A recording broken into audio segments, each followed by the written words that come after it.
So once a user gets logged in, they'll be brought to the Community Connect Provider Portal landing page.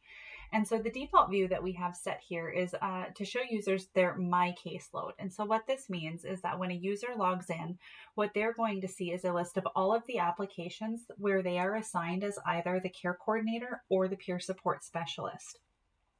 I'm currently signed in under a Jane Jones Test account, which only has master support administrator role. So it doesn't have a care coordinator or peer support specialist role.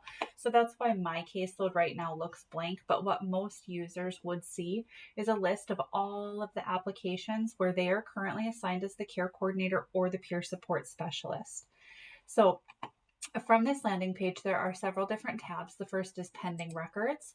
And this is where those master and support administrators are going to come to see their pending referrals and then their outcomes billing with review required. And that will happen after we've completed our reconciling and we're ready for them to look at the results of our reconciling.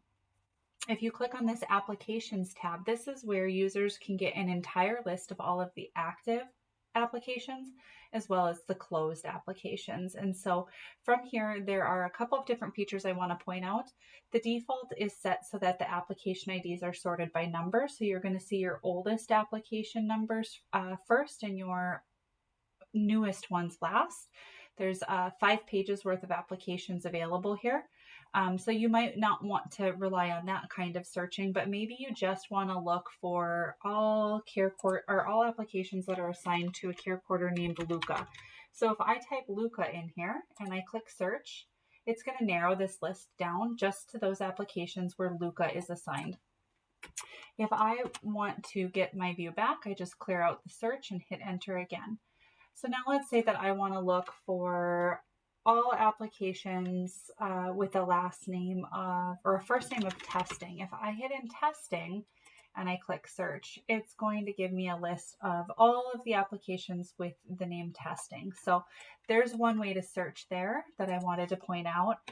You can actually, on all of these different column headers, click how you want the view to be sorted. So while the default is by application ID, there's a lot of flexibility in how the user can arrange the views.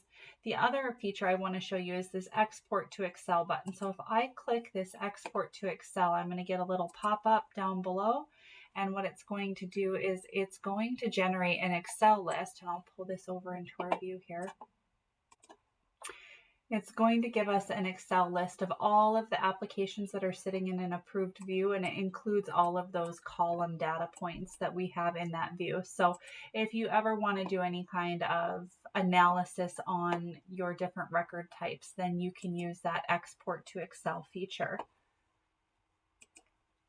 The next view is not one that I really anticipate being used a whole lot, but it's a releases view and it just shows all the different releases. So from time to time, you may find that the user is not able to access a record or that they expect to have access to, or they can see the record, but they can't do all of the things that they want to do. So your releases is one area that you might want to look. If you have a release of information for an individual that is expired, you will retain the ability to see data that you have submitted for that individual, but you won't be able to do any further actions for that individual. So I don't anticipate users using this a whole lot, but it is there for your use.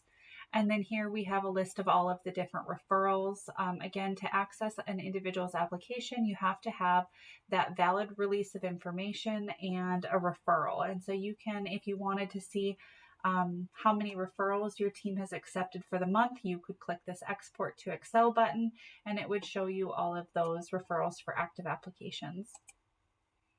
And then care plans. This is where you can come to see all the care plans for your active participants as well as for inactive participants. So again, I don't anticipate we're going to use this a whole lot because we're really going to be doing most of our work under the application case file, but you can come to the care plan view or the case note view to just get a list of all the different care plans and case notes that have been generated by your team.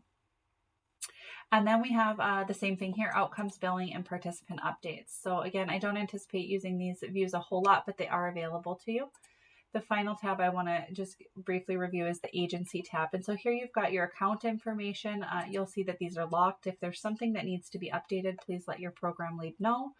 And then you'll be able to see the different regions that you have, that we have you listed as participating in, as well as whether you're accepting referrals in those regions. And then if you wanted to, as a master administrator or a support administrator, look and see how many applications does any of your care coordinators or peer supports have assigned to them, you can go to this contacts area right here. And these are going to be all of the different employees that we have listed for your organization. And from there, you will be able to see a complete listing of their applications that are assigned to them. So I'm going to pause there, and next we're going to start looking at the application case file layout.